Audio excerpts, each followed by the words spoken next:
Voy a presentar al siguiente invitado. Se llama Antonio Machón.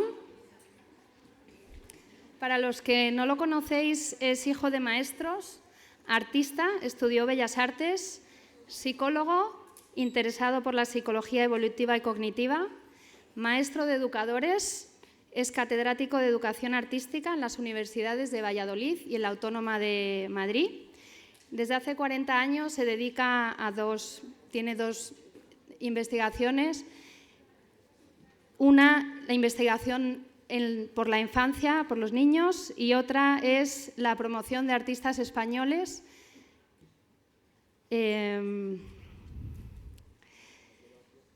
La aportación de Antonio al mundo de la infancia y del dibujo es muy importante y, bueno, espero que lo disfrutéis. Un fuerte aplauso.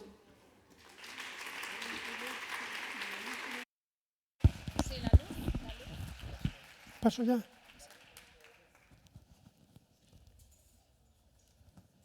Hola, buenos días. Bueno, quiero agradecer a la Fundación San Patricio que me ha invitado a participar en este congreso y, sobre todo, agradeceros a vosotros, que sé que habéis hecho un esfuerzo para venir aquí y cuando os veo, aparte que me produce un cierto temor no responder a las expectativas de vuestra presencia, deciros que siento una inmensa alegría de ver a la escuela nueva en vosotros. La renovación de la escuela está en vuestro interés. Bueno, el tema que voy a tratar es uno de los temas más apasionantes del dibujo infantil y a la vez más complejos. Tan complejo que a lo largo de los 130 años que se investigó en el dibujo del niño, desde Corrado Ricci escribiera, seguro que conocéis el libro del arte de Ivan Bini, han sido muchos los autores que han lamentado y se han, podemos decir, puesto en evidencia las dificultades que presenta el problema de llegar a descubrir cómo llega el niño, cómo accede a transitar del garabato a la representación. He acotado el tema porque necesitaría 4 charlas para completar el tema. Lo voy a reducir solo a los orígenes de la representación.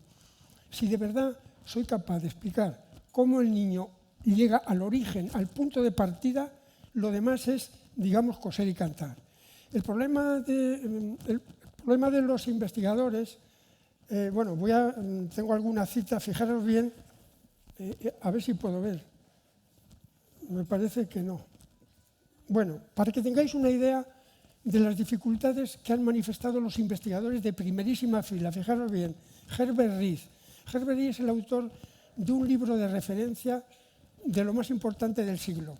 El libro se llama La educación por el arte, os sonará. Pues fijaros lo que dice Herbert Reed. Dice, nunca podremos determinar con exactitud qué sucede en esta etapa del desarrollo del niño. No dice, no sabemos ahora, dice, nunca. Arnhem es uno de los grandes psicólogos del siglo XX, psicólogo de la escuela de la Gestalt, que ha escrito, en mi opinión, el capítulo más memorable del dibujo del niño, dice, no tenemos medios para determinar con certeza en qué momento de su desarrollo toma el niño por primera vez sus formas por representacionales. Fijaros, no dice que no sabemos, sino que no tenemos medios. Bueno, estos son autores de la primerísima fila. Cuando se plantean a lo largo de estos años el problema de la representación, realmente lo han considerado muchos como un milagro. El niño llega a la representación como un milagro. Vamos a ver. Fijaros bien, si realmente no sabemos cómo el niño llega a representar en el dibujo, sí sabemos, porque el gran Piaget, que lo conocéis todos, nos demostró cómo el niño simboliza en las otras esferas, digamos, del comportamiento simbólico. Por ejemplo, cómo simboliza el niño en el juego. El juego simbólico. Vosotros sabéis esa niña que coge un objeto, lo envuelve con una mantilla, la arrulla entre sus brazos, coge un objeto y la da al biberón. O aquel niño que coge un bolígrafo, lo mueve por el espacio a la vez que emite el rugido del avión. En ambos casos, ¿qué están haciendo los niños? Y esto es muy importante lo que voy a decir, porque no podemos entender lo que pasa si no comprendemos esto.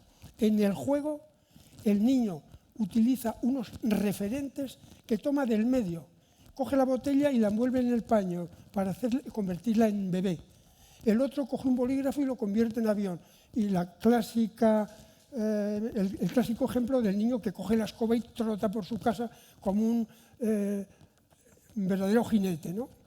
Fijaros bien, en el dibujo el niño simboliza utilizando objetos que se convierten en referentes de las imágenes del pensamiento. ¿Qué pasa en el dibujo?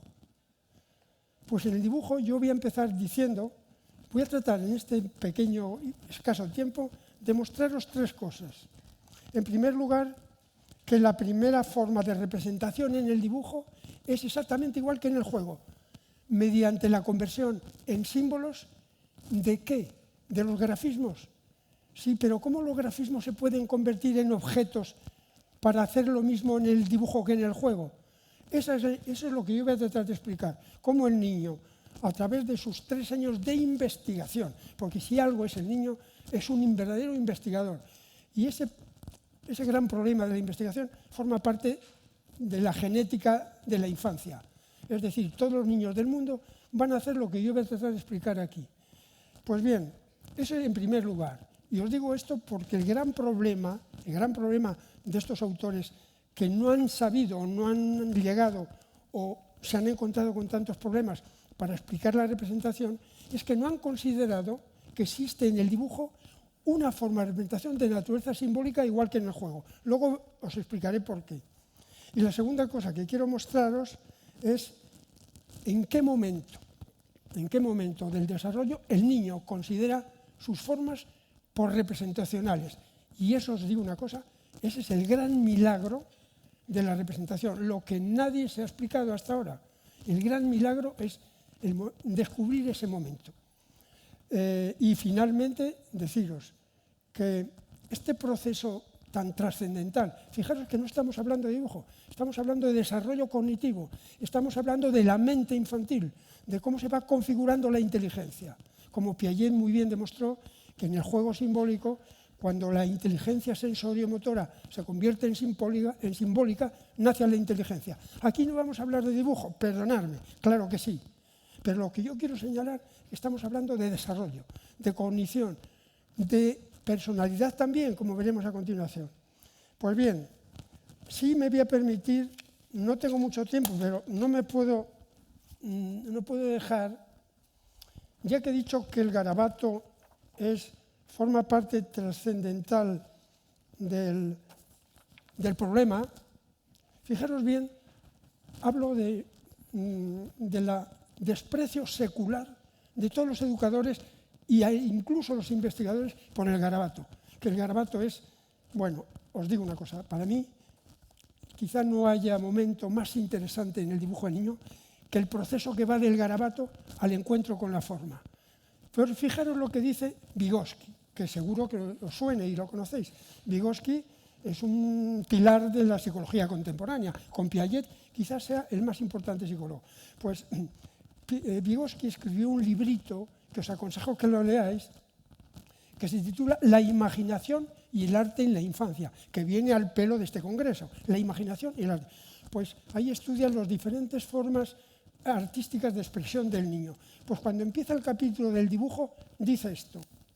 Si dejamos aparte el periodo de los palotes, garabatos y expresión amorfa de los elementos aislados y empezamos directamente por la etapa en la que el niño empieza a dibujar, no digo más. ¿Qué está diciendo Vygotsky, el gran psicólogo? No tiene ningún interés. Lo que hace el niño en las primeras etapas, aquí si hablamos de dibujo, vamos a empezar por el dibujo. Oiga usted, señor Vygotsky, ¿cómo habla usted del dibujo? ¿Y cómo ha llegado al niño a dibujar? Ese es el problema. Se lo salta. Y ahora voy a leer un texto que a mí me sonroja leerlo. ¿Por qué? Porque es de la pedagoga más importante del siglo XX, o una de las más. Estoy hablando de María Montessori. Fijaros lo que dijo, y además Cito la procedencia para que, si queréis consultar la cita, que es muy grave. Esto aparece en el libro que se titula El avanzado método Montessori, volumen 2, publicado en Londres en 1918. Fijaros lo que dice Montessori. Dice, esos horribles pintarrajeos, tan cuidadosamente coleccionados y observados y catalogados por los psicólogos modernos como documentos de la mente infantil, no son sino monstruosas expresiones del desorden intelectual. Solo demuestran que el ojo de esos niños carece de educación. La mano es inerte y la mente insensible, igual a lo hermoso que a lo feo. Me gustaría saber qué entiende Montessori por hermoso. Y acaba diciendo, no revelan el alma, sino los errores del alma. Ante esta expresión, yo nunca dejaría a un niño mío de 3 años en manos de la Montessori. Pero lo digo seriamente, por lo que vamos a ver aquí. Bueno, entonces, vamos a empezar a entrar en materia. Bueno, vamos a ver. Revisando la bibliografía de estos 130 últimos años, ha habido un autor, el primero, y yo creo que el único, que se ha ocupado de dar una respuesta al tema de la representación. Este se llama Luquet. Es un filósofo e historiador francés que establece unas etapas de desarrollo que son, como veis aquí, una primera nota. Este señor no puede nunca dar una explicación verdadera y cierta de cómo llega el niño a la representación. ¿Por qué? Porque no considera el garabato, que es donde se fragua la representación. No podemos entender la representación si no partimos si no seguimos paso a paso el proceso del garabato. Pues, fijaros bien, de otra cosa, para mí 2 fallos garrafales. La primera, os digo, la falta de interés por el garabato. Y la segunda es un leitmotiv que se repite en cada etapa, realismo. Primera fase, realismo fortuito, realismo fallido, realismo. Él parte de la tesis que dice así, el dibujo del niño es de punta a cabo realista. Yo me quedo espeluznado, pero ¿cómo dice que el dibujo del niño es realista? Si el dibujo surge del interior y las imágenes exteriores aparecen mucho más tarde. No podemos aceptar esta teoría. Y lo grave de esto, bueno, os voy a leer en qué consiste, que seguramente la conozcáis. Todo esto es un prólogo, ¿eh? A ver si me da tiempo a decir lo que tengo que decir. Pero, no, es verdad, tengo un miedo a la hora que no veáis, porque es mucho lo que quiero decir y no sé si voy a poder. Bueno, fijaros la conclusión a la que llega Luquet cuando explica cómo el niño llega a dibujar. Dice, bueno, primero fijaros, dice, el garabato consiste en trazar rayas sin ninguna utilidad. Está llamando inútil al niño. 3 años de la vida del niño a tabla rasa. Eso no interesa. Dice, bueno, sí, el niño garabatea para consumir el excedente de energía. Una teoría muy manoseada por los autores. Y ahora os digo en qué consiste la teoría, famosísima teoría, y que además, desde que la escribió Luquet en su famoso libro, sigue usándose en el día de hoy. Y dice, pero llega un día, dice que el garabato no sirve para nada, pero dice, pero llega un día en que el niño encuentra una analogía de aspecto más o menos vago entre uno de sus trazados y algún objeto real. Y es entonces cuando considera el trazo como una representación del objeto. El niño, al comprobar que por primera vez ha producido una imagen, siente una inmensa alegría. Es lógico que la sienta. ¿Por qué? Porque el niño desde pequeño, como dice Herbert Reed, el niño contemporáneo nace, es una frase maravillosa, arropado en los pañales de la semántica. Es decir, desde el que el niño nace, el adulto le está diciendo, esto representa, qué no representa. Entonces, claro, cuando el niño se encuentra con eso, dice, ay, mira, qué contento, he encontrado una representación casual. Pero luego dice Luquet, pero al darse cuenta el niño de que el parecido es fortuito, que no se repite inmediatamente, la alegría no dura mucho. Dice, pero como de tiempo en tiempo el niño se va a encontrar con nuevos parecidos accidentales, Luquet concluye que el niño llega a concebir que sus trazados pueden no solamente a título excepcional, sino de una manera constante parecerse a algo. Bueno, voy a hacer un chiste malo. Pensar en un hombre que va por la calle y se encuentra un billete de 50 euros. Y dice, ahí va, voy a seguir caminando porque a lo mejor me hago rico encontrando billetes. Bueno, eso es lo que está diciendo Luquet, que el niño a fase de encontrarse casualidades por la vida va a llegar a representar. Vamos a ver, ¿qué consideración está haciendo Luquet de la mente del niño? ¿Qué consideración?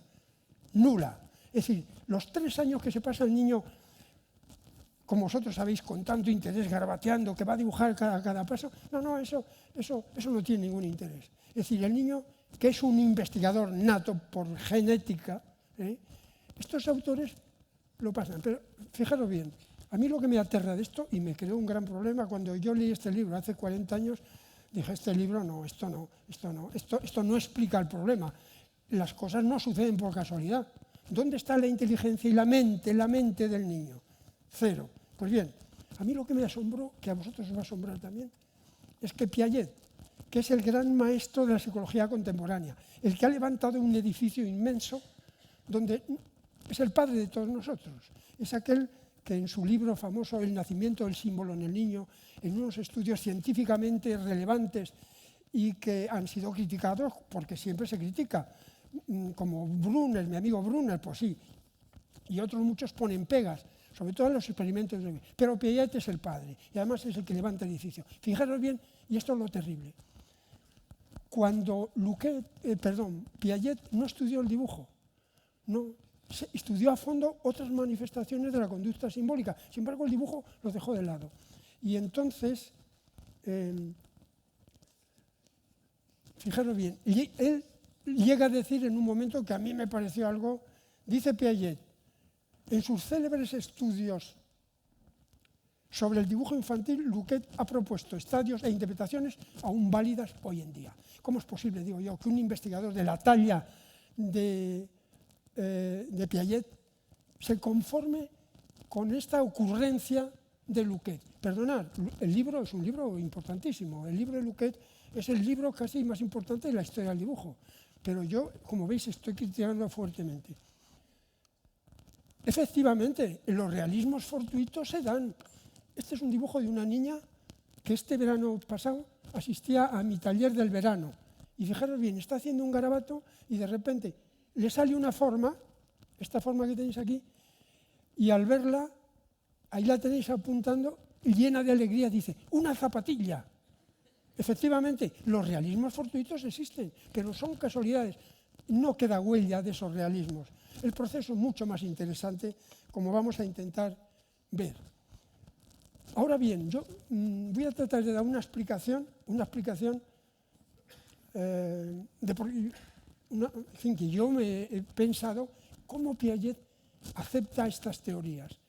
Y entonces yo me pregunto 2 cosas. O bien Piaget no le interesó el dibujo, o bien Piaget se estrelló con el muro de la incomprensión de los problemas que vamos a hablar aquí. Yo soy más partidario de la segunda opción. Pero fijaros bien, aquí tenemos a un niño que le vamos a ver a lo largo de esta proyección, porque es un hijo mío, y yo he hecho unos estudios con muchos niños, pero este es el primero y aquí es el que más me enseñó a mí de todo. Bueno, aquí tenéis al niño en su laboratorio de investigación. A mí me produce una emoción tremenda ver a un niño rodeado de pipetas, probetas, experimentando con la realidad del espacio, la cantidad, la unidad. Aquí se están fraguando los preconceptos matemáticos. Bueno, está aquí el niño. Fijaros bien, este niño tiene 2 añitos. Está en el momento crítico de la simbolización. Es más, cuando hice esta foto, que tiene a la friolera de 50 años, recuerdo que de repente le oigo al niño decir, cierra la puerta, nene, cierra la puerta. Y le veía que con una caja la abría y la cerraba. Ahí estaba simbolizando, estaba utilizando la caja como referente de ¿qué? De la puerta. Su madre le había dicho, cierra la puerta, nene, que hay corriente, varias veces. Y bueno, entonces me imagino a Piaget. El niño está simbolizando, según Piaget, a los 2 años, que es cuando nace la inteligencia simbólica. Y yo me imagino que Piaget inmediatamente fue a ver lo que hacía el niño. Si el niño está simbolizando en el dibujo, teóricamente tendría que estar simbolizando en el juego, quiero decir, en el dibujo. Pues no, fijaros bien. Cuando el niño está en plena simbolización, se encuentra en pleno garabato. Unos garabatos que no representan nada. Yo pienso que cuando Piaget se encontró con esto, salió por la tangente y dijo, bueno, vamos a dar por buenas las teorías de Luquet. Bueno, vamos a seguir porque si no, no llego. Digo que no llego. Bueno, Lowenfeld le conocéis todos, porque Lowenfeld es el pedagogo que revolucionó la educación en el siglo XX. Fue el que hizo, denostó la copia de láminas y de modelos, el ejercicio de copia para proponer algo que redunda en beneficio de la personalidad, lo que él llamó autoexpresión. Ahí nació lo que entendemos todos, mal o bien, por el dibujo espontáneo y libre. Pues bien, Piaget, Lowenfeld, al que tengo un respeto imponente, que yo le leí, cuando leí el primer libro me emocionó, y cuando yo me presenté a mis oposiciones de cátedras de escuelas de maestros, saqué el número 1 entre 900, pero no es la inmodestia. Pero porque seguí las teorías de Lowenfeld que en España no conocía a nadie. Yo me convertí en un propagador. Pero voy a ser serio y criticarle también. Fijaros bien, él considera, es el primero que considera unas etapas del garabato que seguro que todos conocéis y que yo cuando me meto en internet, como si fuera la canción del verano, se oye decir, garabato incontrolado, controlado y con nombre. Eso es una solemne estupidez que tenéis que retirar. Pero proviene de esta clasificación de Lowenfeld. En fin, Lowenfeld no se ocupó del garabato. Sí tiene el mérito de haberlo considerado como una etapa, pero cometió un error que vamos a ver, en mi opinión, garrafal, que para Lowenfeld el garabato se extiende de los 2 a los 4 años. Esto es un error que quien estudia el dibujo se da cuenta que esto no puede ser. El garabato acaba a los 3 años, 3 meses. Y vosotros diréis, ¿pero qué dices? ¡Qué exageración! Bueno, yo he hecho un estudio estadístico con 10.000 dibujos. Tengo una colección de 50.000, pero he hecho un estudio de 10.000 y cuantificando los datos de los garabatos, llego a la conclusión que estadísticamente el garabato acaba a los 3 años, 3 meses.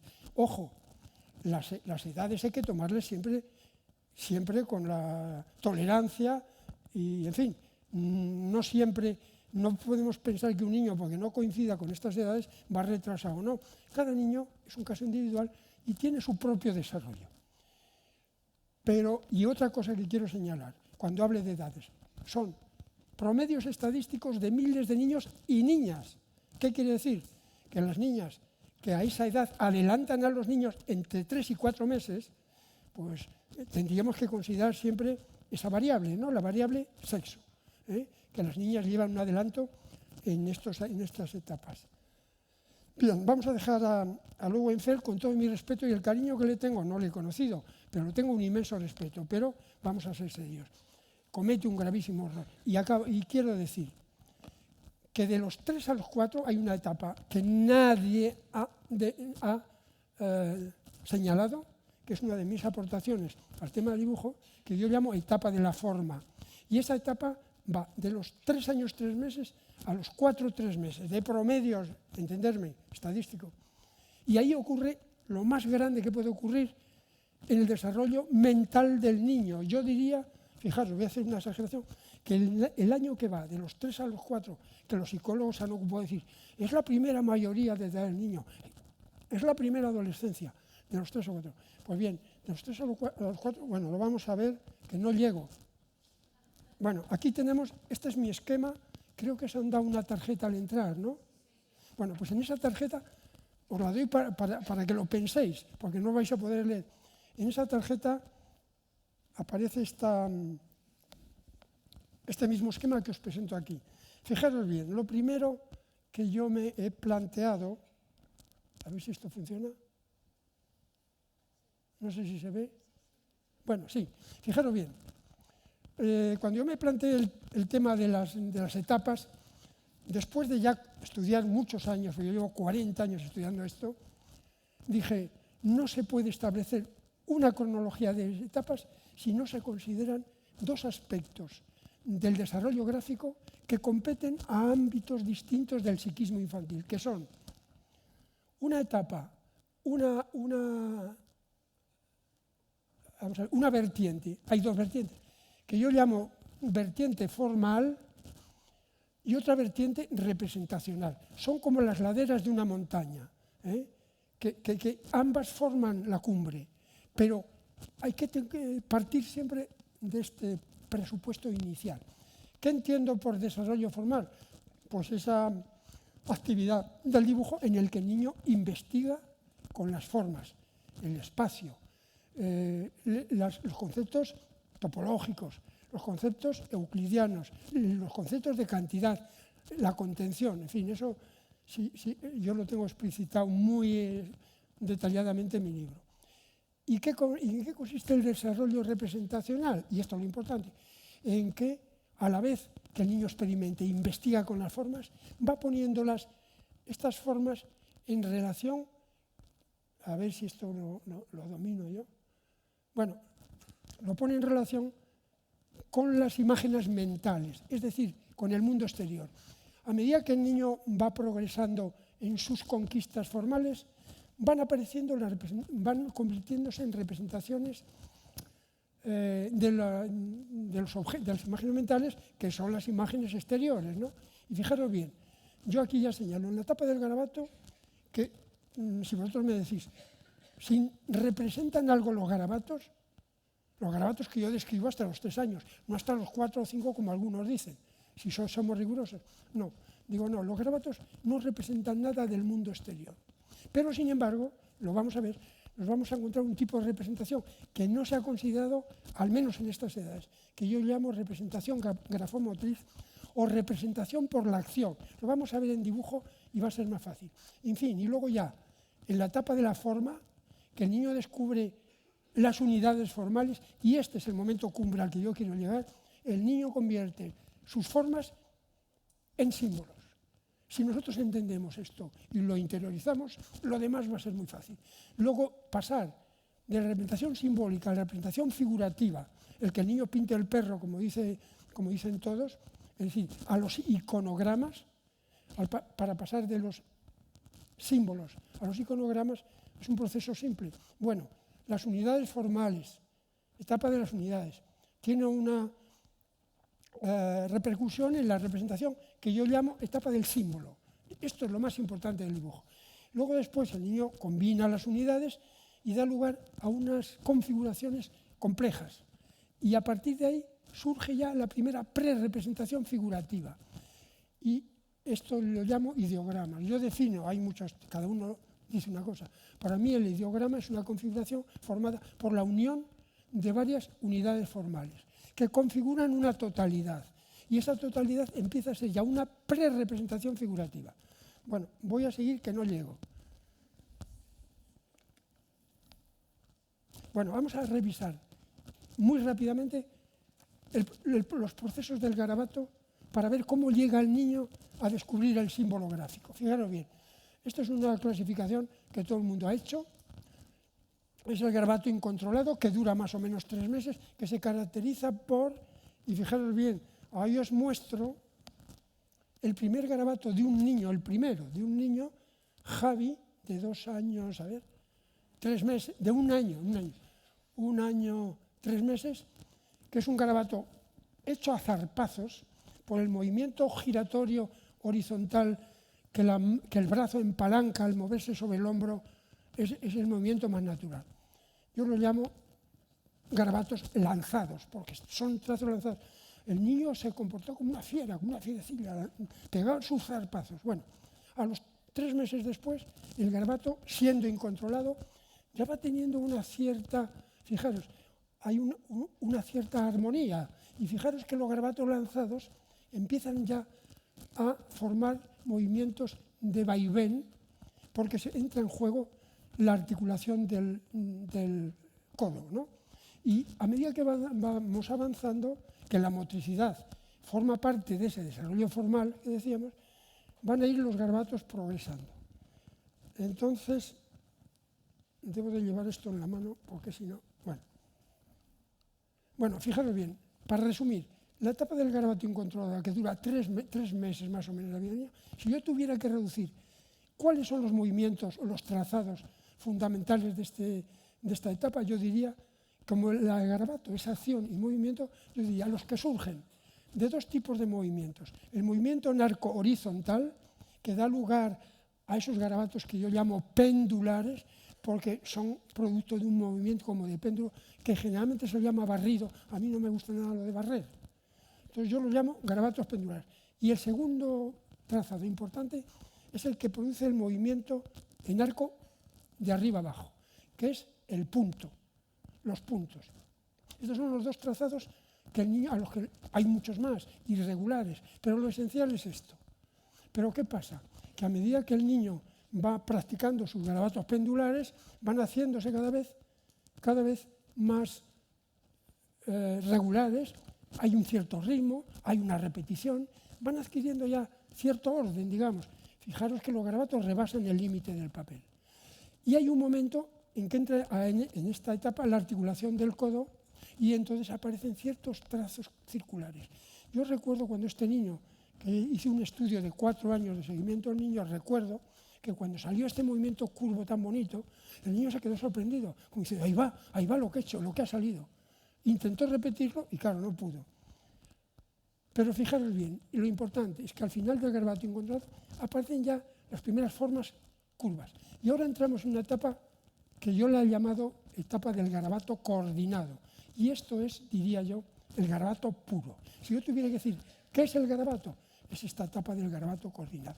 ¿Por qué coordinado? Que no controlado. Que el garabato sigue siendo producto del impulso y por lo tanto domina el movimiento. ¿Por qué coordinado? Porque los segmentos braquiales empiezan ya a tomar un ritmo y una coordinación. Nace el ritmo. Fijaros bien cómo estos garabatos, y naturalmente, se materializan en el garabato circular. Son madejas de círculos que, fijaros bien, ahora ya, no sé si lo veis bien ahí, no rebasan los límites de la hoja. El niño acaba de descubrir el espacio gráfico. Estos, para que veáis, son dos garabatos de dos niños de la misma edad y fijaros bien que hacen lo mismo, aunque si os fijáis bien, ya hay diferencias de la personalidad. Ya podemos hablar de personalidad. Estos trazados son patrones de personalidad. A medida que transcurre el garabato coordinado, el niño va perfeccionando, porque, no he dicho, pero ¿por qué garabatean los niños? Lo voy a reducir a una idea fundamental. Yo diría que los niños dibujan para dibujarse. ¿Qué es eso? Dibujan para dibujarse. Porque los niños, en su proceso de garabateo, lo que buscan es el encuentro con el yo, con su yo. ¿Cómo?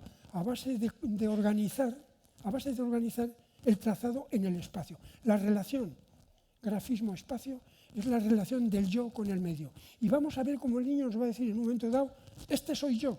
Lo va a llamar yo al propio trazado, justo en el momento de la simbolización. Bueno, a mí me parece una maravilla. Yo que me he pasado mi vida trabajando con los grandes garabateadores contemporáneos, como Tapie, Saura y todos estos, mis amigos, cuando veo este garabato, yo ya le he dicho a Saura, ¿te gustaría firmar esto? Sí, sí, sí. Fijaros qué perfección. Cómo ya el niño va logrando. Bueno, y no os he dicho, el niño dibuja por dibujarse. ¿Y cómo lo logra? Persiguiendo el orden, buscando el orden psicomotor, la motricidad, el orden espacial entre la forma y el espacio, etc. Pues bien, aquí tenéis ya que el niño ya ha descubierto, está llegando ya a conquistar el orden en esta imagen casi cósmica. Yo entiendo que este niño se siente, este niño que tiene 2 años y 8 meses, tiene que ser 2 años y 8, sí, creo que sí, 2 años y 8 meses, que ¿cómo no va el niño a dibujar, a garabatear, con lo que está descubriendo y conquistando el orden espacial, el orden de sus movimientos, etc.? Una pregunta que surge aquí, vosotros me diréis, el color, ¿el niño le interesa el color? Y os voy a decir tajantemente, en el garabato lo que domina es el movimiento y la forma. El color ocupa un lugar secundario. Es más, generalmente el niño usa el color que tiene a mano. Entonces me diréis, ¿por qué entonces usa color? Y os voy a decir, el niño hace un gesto que yo llamo ciclo gráfico, llamo ciclo a los garabatos realizados de una sola vez. Y entonces el niño, que lo comprende y lo entiende lo que está haciendo, pone un paréntesis motor, un descanso. ¿Cómo lo hace? Dejando un material y cogiendo otro. Ese paréntesis motor es lo que le hace coger otro color. De manera que aquí el niño ha usado 3 ciclos. Bueno, no ha pasado nada, ¿no? 3 ciclos. Ciclos de acción y ciclos gráficos que se convierten entonces en ciclos gráficos. Ahora la pregunta que os haréis y yo me hago, ¿representan algo los garabatos? Y yo digo, no. Y sí. Y después, ¿qué dices? Lo voy a explicar. ¿Por qué digo no y sí? Bueno, voy a hablaros de una anécdota familiar, porque todas mis experiencias, es decir, todo lo que yo sé es a base de experiencias con niños. Bueno, yo tenía una casa en el campo, en el norte de Palencia, donde pasaba un riachuelo por el pueblo, al lado de mi casa, con un agua cristalina donde no cubría más que el tobillo. Fijaros cómo sería cristalina, era el norte de Palencia, ¿no? Estoy hablando de hace 40 años, 50 casi, que casi 50. Y entonces era un agua tan transparente que los labradores por las mañanas se levantaban con sus tinajas a coger agua del río para beber durante el día. ¿Cómo sería el agua? Eso hoy ya no se da. Pues bueno, un día salgo yo con mi hijo, ese Pablito que visteis ahí en el laboratorio de investigación, y vamos al río, nos descalzamos, caminamos por el río y de repente, en ese momento bucólico de la naturaleza, viene una manada de patos con un estruendo tremendo. Y era una niña del pueblo que todos los días sacaba su manada de patos al río a bañarse. A medida que los patos se acercaban al río, prepararon un algarabío, una orgía de vitalidad que desde luego al niño lo impresionó. El niño venía de la ciudad y en el campo a encontrarse esta escena natural. Y fijaros bien, yo siempre que salía el niño al campo a ver las ranas, las vacas, tal, siempre hacíamos un ejercicio de dibujo. Pues fijaros bien, este Pablo, que está en pleno garabato de rotación, de repente cambia su garabato y realiza este dibujo a la vez que dice esto. Patos, patitos en el agua, se están bañando, salen del agua, entran en el agua, muchos patos, más patitos. El niño estaba expresando la experiencia motora, la experiencia fascinante para él de esa orgía vital y de acción de los patos. Entonces viene la respuesta. No representan nada, los trazados no representan nada. Lo que representa es la acción de emular el movimiento de la naturaleza. Entonces nos encontramos en el garabato que hay un tipo de representación que yo he llamado, lo tenéis en la tarjeta, por poner un nombre, porque hay que poner nombre a las cosas cuando no la tienen, que he llamado representación gráfico-motriz, o, más sencillo, representación por la acción. Y si tomamos la terminología de Brunner, ese gran psicólogo contemporáneo que ha fallecido hace un mes en Nueva York, a los 102 años, os lo digo como anécdota, pues serían representaciones enactivas, es un término acuñado por Brunner. Cualquiera de las denominaciones servirían. Yo me he quedado con la primera representación de garabato. En consecuencia, y resumiendo, sí hay un tipo de representación en el garabato, pero es una representación por la acción. Fijaros, que es otro hijo mío, en un momento está haciendo los garabatos en torbellino propios del garabato coordinado, y a la vez que hace esos movimientos dice, es la rueda del coche de papá, mira cómo corre, a la vez que giraba con una velocidad trepidante su movimiento. Representación grafomotriz. Esto no representa la rueda, sino la acción de moverse, de girar. Pero, ¿cómo? Con el propio giro. Y es que la acción no se puede representar más que con la acción. ¿Cómo representamos la acción? Sino emulando la propia acción. Representaciones gráfico-motrices.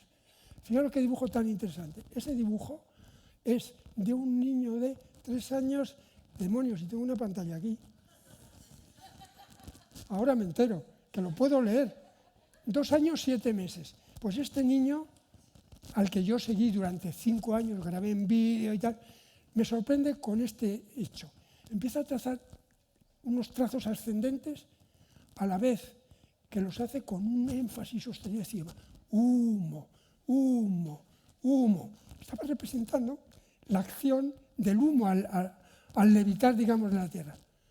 Esta otra es una niña que se dedica a dar los golpeteos propios que vienen de la etapa anterior y dice, es la lluvia. Representaciones gráfico-motrices, no hay más. Representaciones por la acción. Quien diga que el niño representa es que no considera el factor acción. Sí, hay una representación mental, pero fijaros lo importante de esto. Lo importante de esto que acabamos de ver es que por primera vez, y esto es muy importante, el niño pone en relación su acción de dibujar con las imágenes mentales. Este es el primer paso para llegar a la representación, que no se considera en los estudios habituales. Bueno, el niño sí, estamos en el garabato coordinado, el niño sigue investigando con sus trazados, va diversificando las formas, aparecen los cicloides, Fijaros ahí que los cicloides recorren el borde del papel, intentan mantenerse paralelo. En fin, el niño es un investigador de la forma, acordaros, el desarrollo formal del que hablaba antes. Bueno, esto es una proeza de la estética. Esta es una niña de 3 años. A mí me emociona esto, me emociona ver esto, porque no conozco algún pintor abstracto que haya hecho un cuadro tan magnífico. Yo me sentiría muy satisfecho si yo tuviera la capacidad de hacer un garabato tan fantástico. Pues esto lo hace una niña de 3 años. ¿Cómo no va a dibujar la niña y les va a interesar garabatear a los niños con tanta conquista? Fijaros bien aquí lo que ocurre. Aquí, bueno, si el garabato es la búsqueda del orden, aquí ya nos acercamos al orden final. Es decir, está logrando establecer, fijaros bien con el trazado, está acotando 2 espacios, el interior y el exterior. Está acercándose al concepto de círculo. ¿Os gusta el garabato, verdad? Bueno, me alegra saberlo porque si no me quedo solo. A medida que... Y ahora vamos a llegar al final. Y a lo importante enseguida. A ver. Yo no sé si esto acababa... no, me queda... Voy a llegar. Fijaros bien. Aquí, esa misma niña, de repente, empieza a hacer...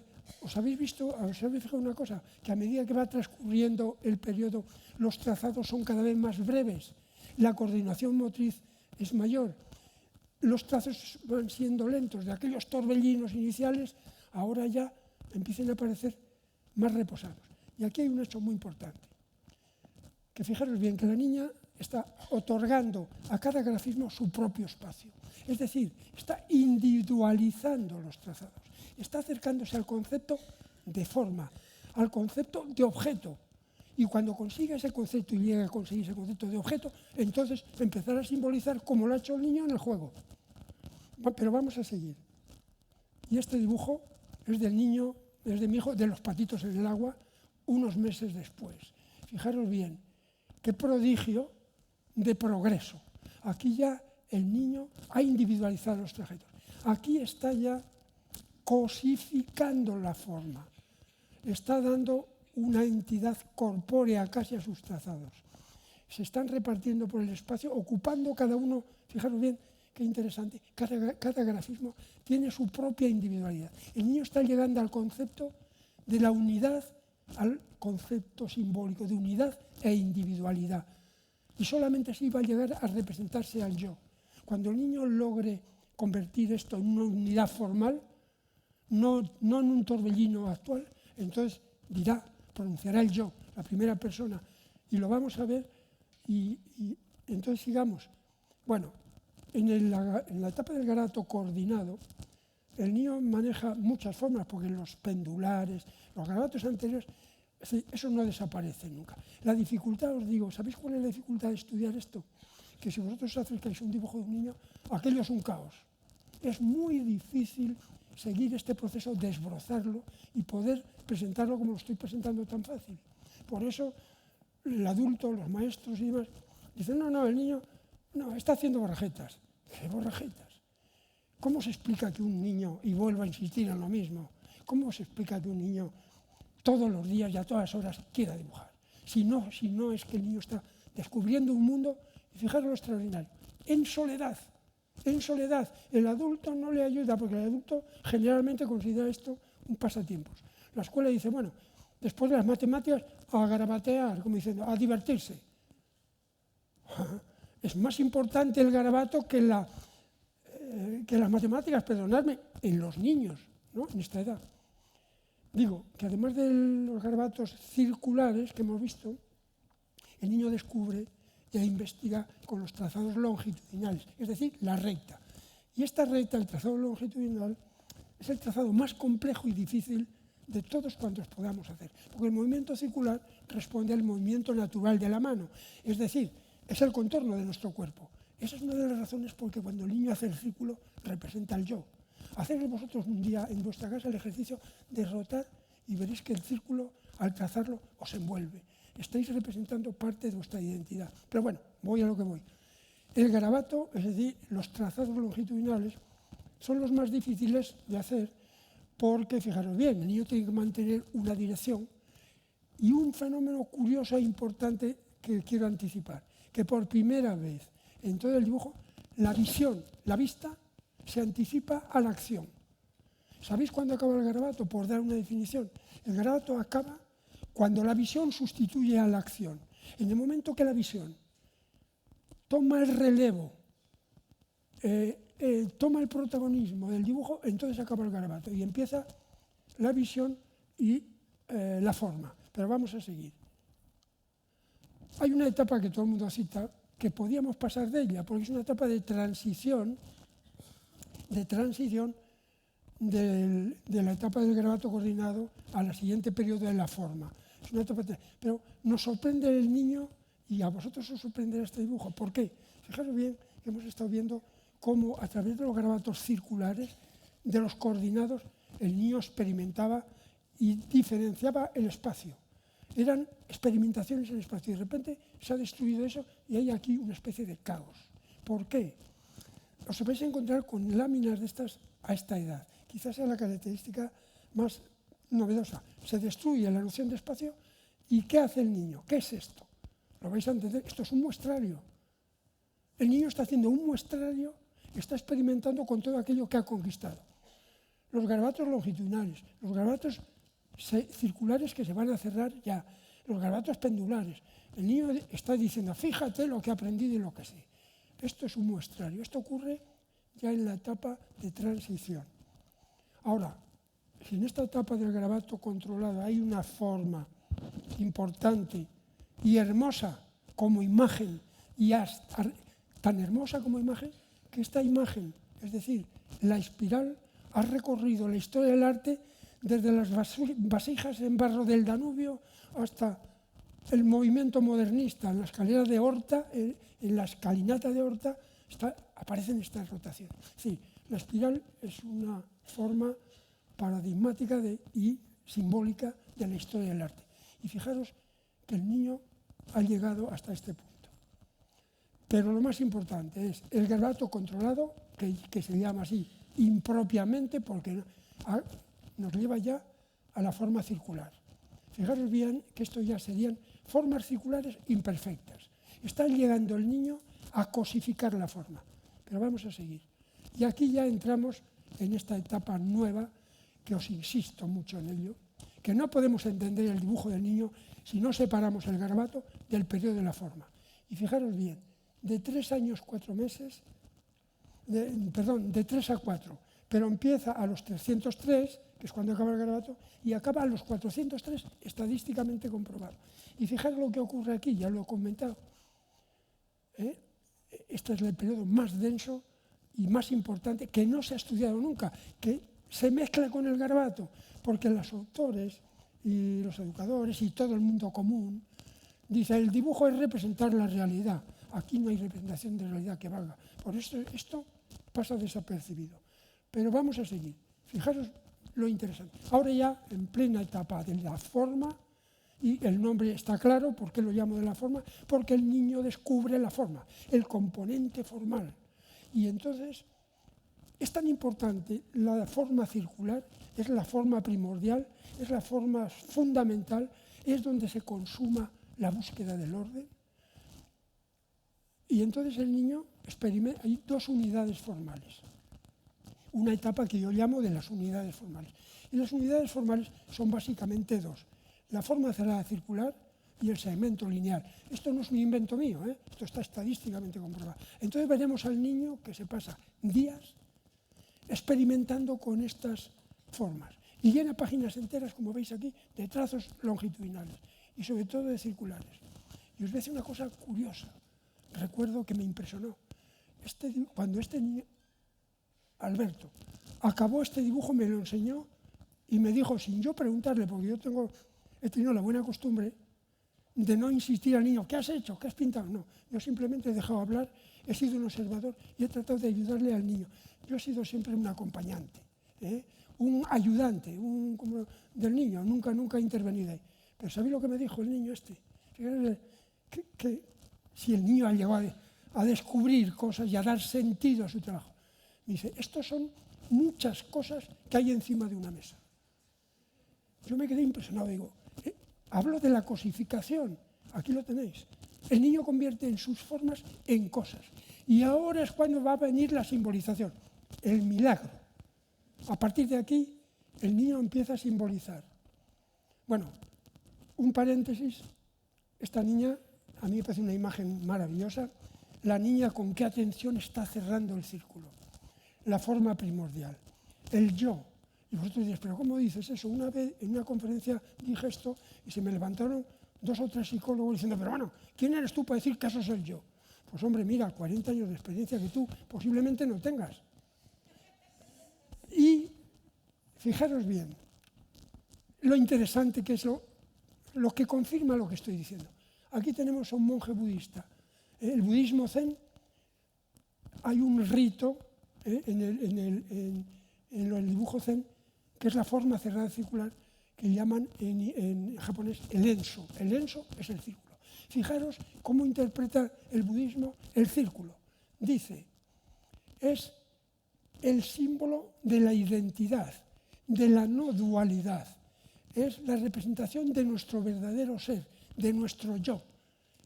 Si una cultura como la zen llega a esa conclusión, ¿de dónde surge este concepto? De la infancia, de la experiencia infantil. Tan fuerte ha sido el descubrimiento del círculo que queda grabado en la memoria, pasa al inconsciente colectivo y es el símbolo de nuestro yo. Fijaros bien, ¿cómo transita el niño del yo psíquico? Estamos hablando del yo psicológico. ¿Cómo transita el yo físico? A partir del círculo. Las rayas, que no voy a llegar ahí, no me da tiempo, las rayas cuando dibuja el sol, os voy a decir una cosa, los soles que inundan el dibujo infantil no son soles, son yoes. Yoes, o sea, círculos en el tránsito de la representación. Yo interpreto los rayos del sol, son puntos de unión entre el círculo estanco que se abre al exterior. Es la representación sumaria de los sentidos, que luego se organiza y nace el famoso renacuajo. Pero voy a seguir. Os digo que el niño cuando escribe el círculo empieza a hacer páginas y páginas de círculos, tan importantes para él. No me extraña que el budismo zen llegue a la mentalidad adulta con este sentido. Bueno, ahora vamos a llegar al momento culminante. Os voy a explicar, voy a tratar de explicar cómo simboliza al niño, cómo ocurre este milagro, que os digo en serio, no lo he encontrado en ninguno de los estudios. Y vuelvo entonces a contar una escena de mi vida. Lo siento, tengo que hablar de mí, pero gracias a Dios estas son experiencias vividas. Fijaros bien, cuando yo acabé mis estudios me ofrecieron impartir clases en un instituto de enseñanza media, en un medio rural. Y yo, que acababa de mis estudios y no tenía que ganarme la vida, dije que sí, pero no solo por eso, sino porque iba a preparar mis oposiciones a cátedras de las escuelas de maestros, las primeras en la historia. Entonces me fui al campo, es decir, al instituto. Estuve 2 años dibujando con niños de 9 a 12 años y aquello fue un prodigio lo que ocurrió, que lo podéis ver en mi página web, los dibujos fantásticos. Pero a lo que voy, al salir un día de las clases de la tarde, llego a mi casa, que tenía una casita de profesores que nos habían dejado el ayuntamiento, y me encuentro que me estaba bloqueando la entrada de mi casa un niñito con su triciclo. Y dije, le di una palabra y me dijo, oye, ¿cómo te llamas? Me dijo, Jesús Mari, muy serio, me impresionó lo serio que me dijo. Digo, oye, tuve la feliz idea, yo nunca había dibujado con niños pequeños, y tuve la feliz idea de decirle, oye, ¿quieres dibujar? Oye, soltó el triciclo y me siguió por la casa. Llegó a mi estudio donde tenía unas hojas de 50 por 60, así. Y entonces, sin mediar entre nosotros motivación ninguna, ni palabra, el niño no me volvió a hablar, empezó a realizar sobre el papel formas circulares que se sucedían unas a otras sin tocarse. Yo le observaba y sobre todo me llamó la atención la personalidad del niño, la atención, la seriedad, el rigor. Creía estar viendo a un artista o un geómetra que estaba experimentando con la forma. Pero ahí no acabó la cosa. Cuando acabó la lámina me dice, son redondas. Yo no le pregunté, son redondas. Le di la palmadita de rigor y se fue al papel y rellenó, empezó una a una, con una paciencia infinita y una atención de investigador a realizar más formas. Cuando acabó la página, más redondas, me dijo. Ese día llenó 3 páginas. Yo me quedé fascinado. porque no había visto nunca dibujar a un niño y me encontré, tuve la suerte, la fortuna en mi vida de encontrarme al niño en el momento más importante del desarrollo. Bueno, la experiencia, la sorpresa no acaba ahí. Al día siguiente, fijaros lo interesante, cuando llego a casa, al acabar mis clases de la tarde, me encuentro en la acera de mi casa a Jesús Mari, acompañado de su hermana Martita, que tenía 2 añitos. Digo yo que qué le habré dicho Jesús María a Martita para ir. Le habré dicho, oye, hay un señor ahí que nos da papel y nos deja hacer lo que queremos. Bueno, cuando me ve Jesús María acercarme, se levanta corriendo y me dice, queremos pintar. Es gracioso, porque niño, dibujar es una palabra muy compleja, pero pintar. Y entonces abro la puerta y Jesús María, que ya se sabía el camino, como un cohete, se va a la mesa bajita donde estaban los papeles y empieza pacientemente a realizar una tras otra las formas circulares. Mientras Martita, de 2 años, que estaba en pleno garabato coordinado, hizo unos torbellinos y un escándalo de torbellino como los patitos del agua, que alborotó un poco, pero Jesús Mari no le movió ningún ruido, nada, él concentrado, rellenó una página de 60 por 50 de más redondas. La acabó y dice, mira, más redondas. Rellenó 3 páginas de redondas. Cuando acababa el momento y se sentía satisfecho, cogía y se largaba, salía como un cohete por su triciclo. Bueno, la fascinación mía no acaba ahí. Al día siguiente, a las 5 de la tarde, Jesús Mari y la Martita me esperaban a la puerta de mi casa para fijaros bien lo interesante. Un niño de 3 años se pasa el día esperando que llegue ese momento para hacer eso que es tan importante para él. Bueno, empieza a hacer sus redondas, Martita sus torbellinos. Y aquí llega la sorpresa. Yo no había abierto la boca, nunca había motivado nada, todo fue espontáneo. Yo estaba fascinado viendo lo que pasaba. Cuando de repente, en un momento dado, el niño dice, es un niño. E hizo la forma esa de la izquierda. A continuación, hizo otra redonda. Las unió y dijo, es el lobo. Las unió con 2 trazos horizontales y lo tachó violentamente y dice, el lobo es muy malo, el lobo se come al niño. Este niño estaba traumatizado, como todos los niños de mi época, cuando nos decían que viene el sacamantecas, el hombre del saco. Claro, para tenernos sujetos, la mamá asustaba al niño con el lobo. El niño, fijaros bien, y este es el milagro. ¿Qué ha ocurrido aquí? Que ha convertido sus formas, sus redondas, que él cuando las llamó redondas estaba explicándome a mí el carácter formal de los trazados. Y en ese momento los convierte en imágenes de la mente. Y llamó niño a una redonda, y llamó lobo a otra redonda. Fijaros bien, ¿qué parentesco perceptual hay? Ninguno. Esa redonda no se parece en nada al niño, ni la otra al lobo. Es más, utiliza la forma circular para representar todos aquellos elementos o partes que representan la unidad y la individualidad de las cosas. Pero fijaros bien, se ha iniciado aquí, en este momento se ha iniciado el lenguaje del dibujo y la representación, naturalmente mental, simbólica, que esto es lo que no se ha considerado nunca en el dibujo. Por eso los investigadores no han llegado a explicarse cómo. De aquí en adelante va a ser todo coser y cantar. Fijaros bien, se inicia el lenguaje del dibujo. Y fijaros los elementos con los que cuenta el niño. La forma cerrada circular, que es la forma por excelencia del dibujo, el segmento lineal. Entonces, y el garabato, que el garabato es otro elemento simbólico para expresar ¿qué? Para expresar el desamor, la emoción. El lobo es malo y se come al niño. Entonces, aprovecha el gesto de movimiento de tachar para expresar esa experiencia vital. Bueno, conclusión, fijaros bien.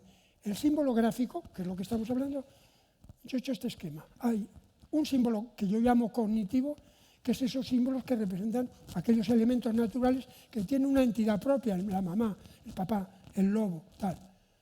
Y hay símbolos expresivos, que son siempre garabatos, que pueden ser afectivos o sensitivos. Cuando el niño tacha al lobo, está utilizando un símbolo gráfico expresivo de naturaleza afectiva. Bueno, y vuelvo al niño de los patitos. Este es mi hijo 1 año después. Estamos en la casa de campo, al norte de Palencia, donde estaba el río de los patitos. Y fijaros bien que lo que yo estoy contando de Jesús María no es un hecho casual, que yo me encontré un día. Esto ocurre en todos los niños. Lo que pasa que es una cosa tan sutil y a veces pasa tan desapercibida que no se ha contemplado en los estudios del dibujo. Y fijaros bien, estamos en la casa de campo. El primer día el niño se levanta de la cama, sale a la calle del pueblo y se encuentra un tractor aparcado en la misma puerta. Al niño le interesaban mucho los elementos mecánicos, los coches, como a casi todos los niños. Y había un remolque cargado de heno. Y entonces el niño, a la hora del dibujo, fijaros lo importante, anuncia ya lo que va a dibujar, ya domina el lenguaje del dibujo. Y me dice, voy a dibujar el tractor de Gerardo, que así se llamaba el tractorista. Y realiza esa forma grande, alargada, y dice, este es el motor, hace unas formas redondas, la rueda grande, la pequeña. Fijaros lo interesante, el lenguaje del dibujo, que decía, cuando realiza unos trazos horizontales y dice, este es el freno de mano, el cambio de velocidades. Y cuando le pregunto, ¿qué lleva el tractor? Coge otro papel y lo rellena de garatos pendulares expansivos. Y dice, este es, voy a acabar enseguida, porque no sé por dónde ando. Sí, me estoy pasando, perdonad. Acabo aquí. Al día siguiente, el niño se encuentra a levantarse el tractor, esta vez sin remolque. Estaba Gerardo, que se llamaba así el tractorista, con el capó levantado, hurgando los mecanismos. Y entonces el niño dice, voy a dibujar el tractor. Fijaros lo interesante, como al dibujar el motor, ya no le cierra, le deja abierta la forma. ¿Por qué? Porque el motor estaba abierto. Las manos, los pies de Gerardo, las ruedas grandes, las pequeñas. Y a continuación dice, ahora voy a dibujar a Gerardo, el tractorista. Fijaros bien, hace esa forma alargada, la tacha y dice, Gerardo tiene las uñas muy sucias. Fijaros el lenguaje, aquí está usando un símbolo expresivo de naturaleza emocional o sensitiva, la suciedad. Hace otra forma oblonga y dice, esta es la otra mano, tiene las uñas muy sucias y tacha. Traza una línea vertical y dice, estas son las piernas, que al llegar al borde de la hoja, tacha y dice, es Gerardo con sus botas. Bueno, hemos llegado al final.